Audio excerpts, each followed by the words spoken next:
Greetings children, this is General English video.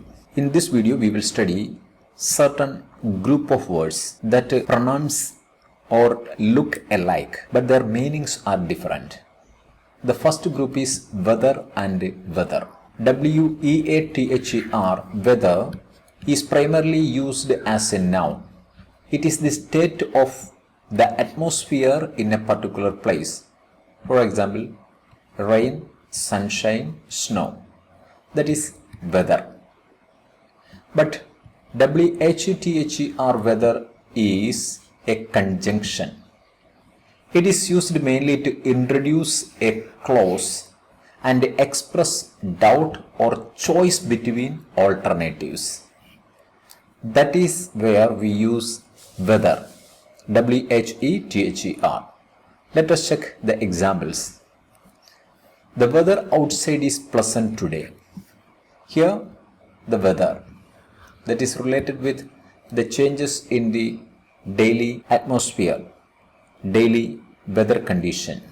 The weather outside is pleasant today. I am confused about whether I should book the tickets for today. Here, weather is used as a conjunction that connects two clauses. I am confused about whether I should book the tickets for today. Instead of whether, we can also use if. Whether or if I should book the tickets for today. Come to the next. Advice versus advice. Here the difference is between SE and CE. Whenever we use SE, it's a verb suggesting what should be done or recommending or giving information to someone. That is advice. Advice. When we use SE, it is verb. Advice is a noun. So this ADVICE is only a noun. That means a suggestion about what you should do. So that's a suggestion, and this is a verb. Verb and a noun. Let us check examples. I advise you to stay at home. The weather is unpleasant. So here, advise. SE. For example, he advises his son to stay at home because the weather is unpleasant. He advises his son to stay at home because the weather is unpleasant. Here advises is used as a verb. Look at the next one. He followed the doctor's advice. ADVICE, doctor's suggestion, that is advice, and improved his diet. So here it is used as a noun.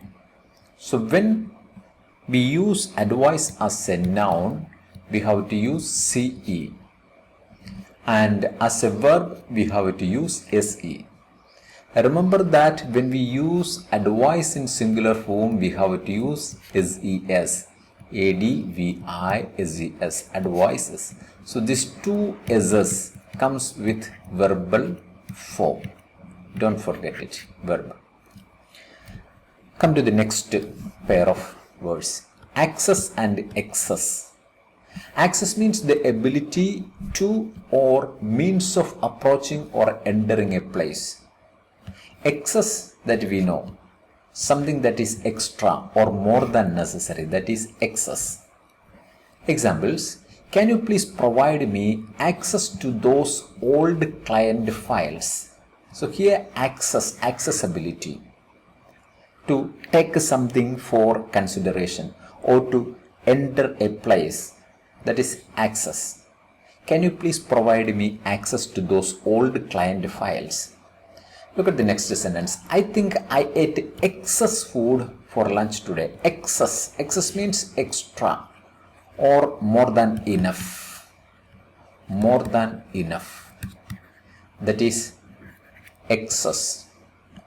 Now let us move to the next pair of words. Later and later.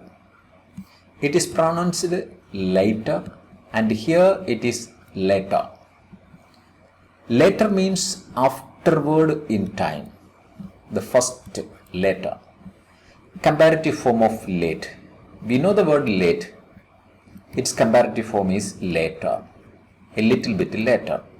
An afterward time when we refer something. Look at the example.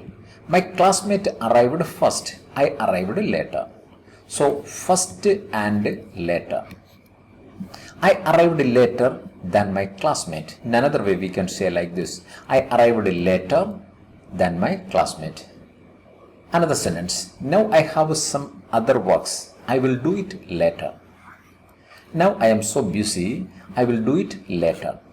So later here means after some time. Now let us move on to the next word. Latter. Latter. Latter means relating to the second of the two items. When there are two items, we have to refer the second one as the latter. To contain the pandemic, either staying back at home or wearing mask, many prefer the latter. To contain the pandemic, either staying back at home or wearing mask, and many prefer the latter. Latter here means wearing mask. So they wanted to contain the pandemic. So for that they prefer to the latter, wearing mask. Occurring to the end of something than to the beginning. For example, the latter half of 2021. Here the latter, the first half and the latter half. We can also use later in the same sense. Then opposite of latter is prior or former. These are the pair of words that confuses especially the intermediate students. So you can learn general English usages by subscribing to this channel. Thank you for watching till the end. Don't forget to share this video with your friends.